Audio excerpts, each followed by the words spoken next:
It's geek time, guys.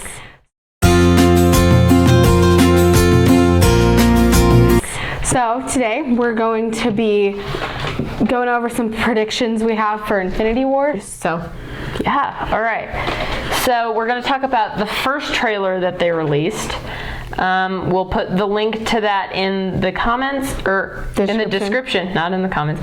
In the description if you haven't seen that already. So if you haven't seen it, go watch it so that you can understand what we are talking about, because for time's sake, we're not going to play it. So first thing that I would like to mention is, in one scene, Vision is a normal person with an Infinity Stone in his head. It's kind of weird. Well, first of all, is that actually Vision? Because we don't really know what he looks like when he's not red. We just assume it's him because of the forehead Infinity Stone. Yeah, but so and then later he's back to Vision form, is what I'll call it, because it's like he's red again. Yeah, he's red again. So I'm like, that's confusing. What's going on? Can he change back and forth now, or is that a completely different person, or what? Yeah, what's the deal with that? Confusing. So that's just our first that's so if not you guys know anything about that at all, please let us know, because we're very confused. Both of us. So in this trailer, there is an answer to a question that we had at the end of Ragnarok. Did Loki take the Tesseract? And we see now he's handing it over that he did take the Tesseract. And from context clues that I've gathered and posts on Instagram, I am almost 100% sure that Loki is actually handing over the Tesseract to save Thor's life, because of the second trailer, which will also be in the description. All right. So I just thought, that's so sweet. Yeah. Again, brotherly moments. If you watched our past video, you'll know. Watched last week's. Yeah. All right. Okay. Next, T'Challa is getting Captain America a new shield. So yeah, there is literally an entire scene where T'Challa is saying something about he's trying to empower them and give them a speech, and he's like, then let's get this man a shield, and it cuts to Cap, because at the end of Civil War, Cap drops his shield as if he's giving up or whatever his role as Captain America, because I think his role as Captain America was symbolizing he is with the government, but then once Civil War kind of he's an outlaw, so he gives up the shield and he gives up the title Captain America. I think he'll be getting it back. I think he might retake it up, but he doesn't have his shield anymore. Yeah, I think he's going to fall back into place with the government. They're going to be like, oh, he's a good guy again. Yeah, so let's... I mean, he never was bad, but... Yeah, but he was still technically going against the government. Yeah. So, next. I'm super excited for Thor to meet the Guardians of the Galaxy. In the trailer, that's a really funny scene, just because Thor shows up and then he's like, who the heck are you guys? And it just kind of makes it seem like it's going to be an interesting... And then Mantis is just in the back hi. Yeah, it seems like it'll be an interesting introduction, especially since they're both from space. So that'll make it interesting. So yeah, that'll definitely be very fun. And I was actually watching in some of the deleted scenes in Ragnarok, which kind of, I guess, puts Guardians 2 on the timeline in the MCU, is Yondu actually shows up in one of the deleted scenes in Ragnarok. Right. So I just was like, whoa. Well, so I guess Guardians of the Galaxy must happen pretty close after, or maybe even during the second half of Ragnarok. Well, and then you see at the end of the second movie, the Warriors 3 and Sif are at the Collector's place, and they're giving him the Aether. Ether. That's not at the end of Guardians 2. Oh, you meant Dark World. Second Thor movie. Sorry. Dark World. Yeah. Clarification. But that's before the other, what's the purple I know, one I'm called? Just saying that maybe it's kind of showing that they've met before, or at least they know of each other. They know that the other one exists. Yeah. That's going to be very interesting. All right, the second trailer, again, it's in the description. Go watch it if you haven't seen it, so you know what we're talking about. Pretty close to the beginning. There's a hilarious scene that I have decided to call Star-Lord versus Tony Stark. Because, you know, apparently, like, Tony had just presented a plan, and then Star-Lord's like, well, it's a good plan, but how about I make the plan, because then it will actually be a good plan, or something. And I feel like that's just going to exact play wording into is. the power struggles, because first you had Captain America and Iron Man, now you have Iron Man and Star-Lord, and I feel just like there's going to be so many people that are used to being like in charge that it's just going to be like, not only are they going to be fighting against Thanos, but they're going to be fighting within themselves. Just to, I mean, and it's not going to be, like, it'll be hard for them to cooperate, but it's not going to be so much that, like, I don't think that it's going to be so much that it, like, truly takes away from the struggle that's going on with Thanos. I don't think it will either. I'm just saying that there probably it's definitely going to be a little bit of, like, internal minor conflict between, like, no, but I'm in charge, and just whatnot. with the male leads. Yeah. Okay, and then there's a scene where you see the Hulkbuster, which is the giant red thing that Tony Stark creates to, I guess, restrain the Hulk. I think we see it introduced in Age of Ultron. I think so. It might be in the Incredible Hulk, but I haven't seen that yet. Don't worry, I'm gonna go watch it. But I haven't seen it yet, so it might be in the Incredible Hulk, but I wouldn't know. So we see the Hulkbuster, and I heard somewhere that Banner is actually inside the Hulkbuster because he doesn't want to turn back into Hulk again, as we see in Ragnarok. He's been stuck inside Hulk for 2 years, and he's like constantly worrying about, if I turn back into the Hulk, I will never come back. But then later in the trailer, we see that he has turned back into Hulk. So it's just gonna see how that plays out, whether he like actually comes back to Banner or like just how that what happens. Yeah. So, and then there's a small clip that's kind of like a backflash where you see Thanos and just this small green hand reach out and grab his finger, and that is Gamora. And so it's going to be interesting to see how much of Thanos's backstory with Gamora we get to see, and kind of how that influences Thanos's interaction with Gamora and how they might win. Are we 100% sure that it is Gamora? Yeah, because I'm just checking. Yeah. Okay. Just other people are saying it's Gamora, so I'm gonna go with that. Okay. And I'm sure they have great reasons. Yeah. So then there's also a scene where Doctor Strange is presumably being tortured by acupuncture. There's these long needle-like things that are poking him everywhere, and one of Thanos's, I think it's one of his kids, I'm not 100% sure because I haven't read the comics, so I'm a Marvel movie fan, just to clarify. So I'm assuming it's one of his kids, because I heard somewhere else that it was one of his kids, I'm thinking torturing Doctor Strange with acupuncture. Which I think would be interesting, just because Doctor Strange has power over magic, so I feel like he could, like, I mean, you see him in Ragnarok, how he like can go from place to place. Mm-hmm. So I think like he has to be in like some place that's like very restraining. Yeah, like that doesn't allow him to use magic. Mm-hmm. Otherwise that won't make sense. Yeah, and then just at the very end of the trailer, Spidey meets Strange. It's a very fun little interaction. Yeah, because he's like, "Hi, I'm Peter," and then he's like, "I am Doctor Strange," and then he's like, "Oh, we're using our fake names. Well, I'm Spider-Man." I just thought that was pretty hilarious. I don't think Spider-Man realizes that Doctor Strange's name is actually Doctor Strange. Dr. Stephen Strange. So, anyway, now moving on to the posters that have been released. We're only going to talk about two because, you know, there's so many posters that you could see or whatever, and, you know, Google has like a ton of whatnot. Anyway, so we have the poster up. Anyway, so I'm noticing on the first one that they're split into like different colors, which I'm assuming represent the Infinity Stones.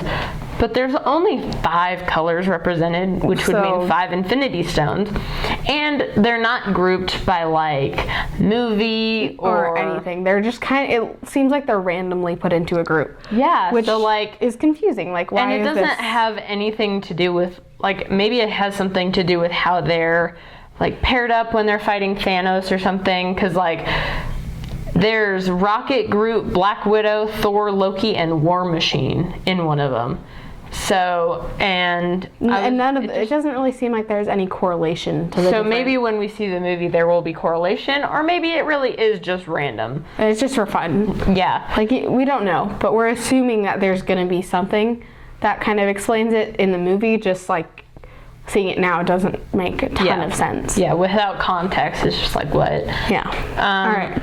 So, I mean, that's all for that one poster, really. Yeah. It's just the colors. So then the next poster, I noticed that, like, the 2 in the corner is Tony Stark and Captain America. But I also noticed that Tony Stark is slightly larger than Cap. So I'm wondering if maybe in the posters, like, throughout them, like, not really the first or like the official one, I guess, but like the 2 that I'm seeing now, I'm wondering if like the size of their character's image has some correlation to do with their importance of the movie, of their role. And I feel like it totally could, just because lately Iron Man has been kind of more of a leader. Yeah, because it started with Iron Man. Yeah. So now it's come full circle, and Iron Man is at the center, possibly. And so Iron Man, even though he's only slightly bigger than Cap, like, he is still, like, you kind of notice him first. It just makes you think that he's going to have a bigger part in the movie, or, like, something he does is going to affect. And he does appear quite often in the trailers. Yeah, he's a very And kind of the way that Thanos is talking and then it cuts to Tony kind of makes you think that it was Tony who kind of started everything.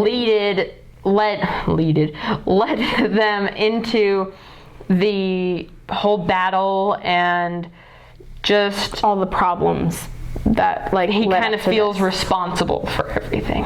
So I think that maybe the size of the character on the poster has something to do with it, but of course I could be totally wrong. Okay, it's not coming out in May anymore. It's coming out April 27th. Right. So, which incidentally is the day that my birthday party is, and we are having an Avengers marathon. Because why not? So then I'm going to go see it the next day. All right. Last thing that is going to be kind of more on a sad note. We're going to see if we can predict who dies. And that's like sounds so like sad, but Marvel actually released a couple comments and was like, it's going to be sad, bring tissues, and people are going to stay dead just because like in so many other Marvel movies, like they faked their death. Like Loki and Nick Fury and anyone else? There's probably more. Well, technically T'Challa was like dead and then he wasn't dead. Yeah, so anyway, so apparently people are actually going to stay dead in this which movie, is going to be really sad. So I will definitely bring tissues to the movie. So we kind of made a list of who we think isn't going to die. Yeah. So we definitely, because they're saying bring tissues and that it's going to make you cry, that we think it's going to be someone extremely important. And loved. I know other YouTubers will agree with us on this, that it's going to be one of the original Avengers. It's probably going to be like between Captain America and Tony, just because both of them are very significant. And in the comics, I think it's Captain America dies. Yeah, Captain America does die in the comics. So it kind of leads you to believe that one of them is going to die, and it'll one of the two, just because of like their position and role with the Avengers. And then we know that Spider-Man, Ant-Man, and Black Panther cannot die because they have a sequel coming out after Infinity War. And so they are not going to die. So they're safe. Yeah, well, unless like the chronology is like different. Yeah, unless it's like really weird, they might die, but we seriously doubt it. And then we're also assuming that Hulk cannot die because he can't die. Hulk can't die. Banner is... Unless he dies in the form of Banner And even which is then, unlikely because, like, we hear, I forgot what movie it is. it was in, the he's first like, one. I tried to put a bullet in my mouth and the other guy spat it out. Yeah, that was the first. So, like, Avengers. if he tries to kill himself, die, it won't then work. Hulk comes back and then he doesn't die or something. So we just assume that Hulk won't saying die. Hulk won't die. We're also saying Thor will not die, although Loki might, which is extremely depressing, and I hope they don't do that because otherwise I will. If they do, I'm going to have a problem with Marvel. Upset.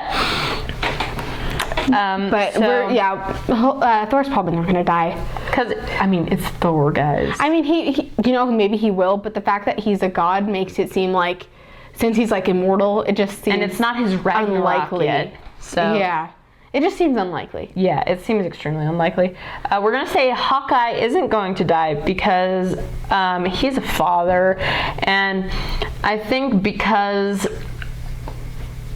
like, Disney in general just is very family centered, and you know, Marvel is owned by Disney, so It just doesn't seem like it doesn't seem like they would kill a father. And again, I think he's the only Avenger that has kids or a wife or whatever. So I don't think they would kill Hawkeye. I mean, like, again, these are just predictions. Like, we could be totally wrong, but we're assuming they could kill everyone that we put on the not kill list. Yeah, so. But we're assuming that this is, like, how it's going to work.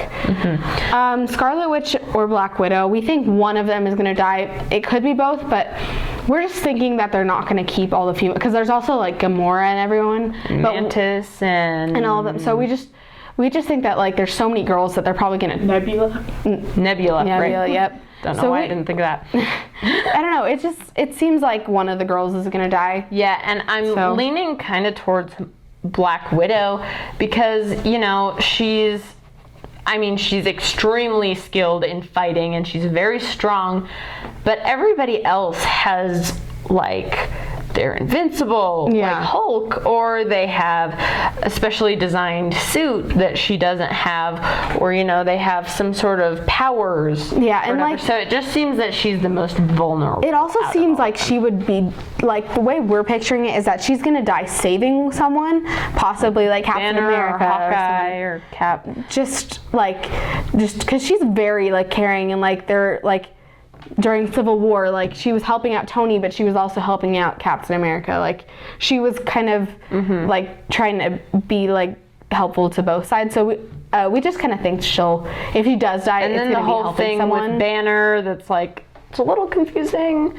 because there's, like, some love interest, but then are they actually doing anything about it or whatever? So we think that if one of them is going to die, I think it would probably be Black Widow. And I agree. So and then I'm a little bit, like, confused about most of the Guardians characters. Like, it just seems like none of them would die. Yeah.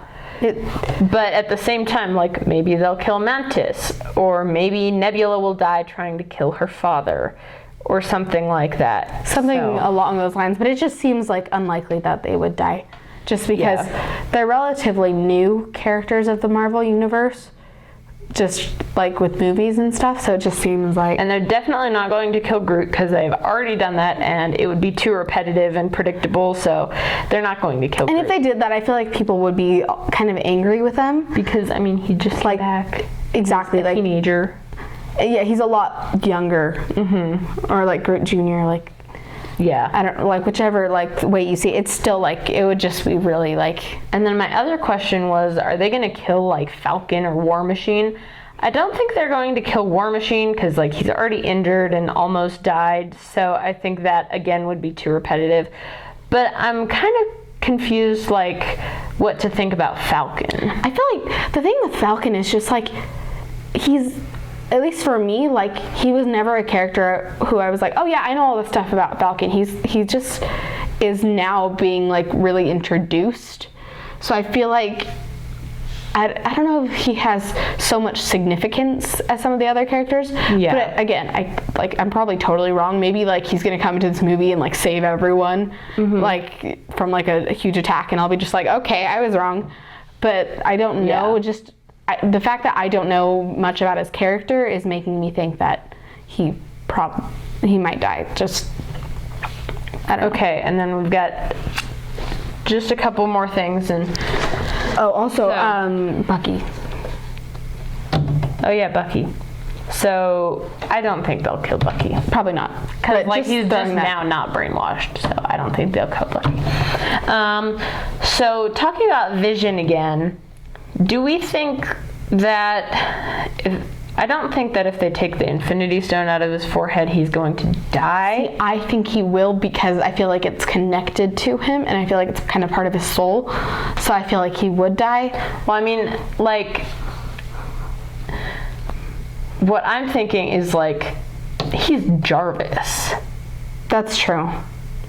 And Jarvis is already, I wouldn't call it sentient, but he, like, Yeah, I had a personality, and he was kind of a person in some way. Some manner, like in yeah. Age of Ultron, they're talking about how Jarvis is fighting Ultron, and Yeah.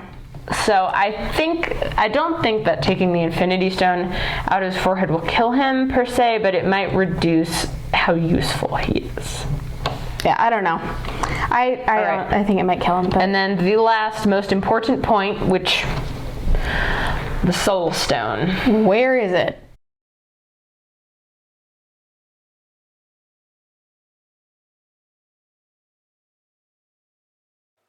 And remember, geek out, guys. See you next time.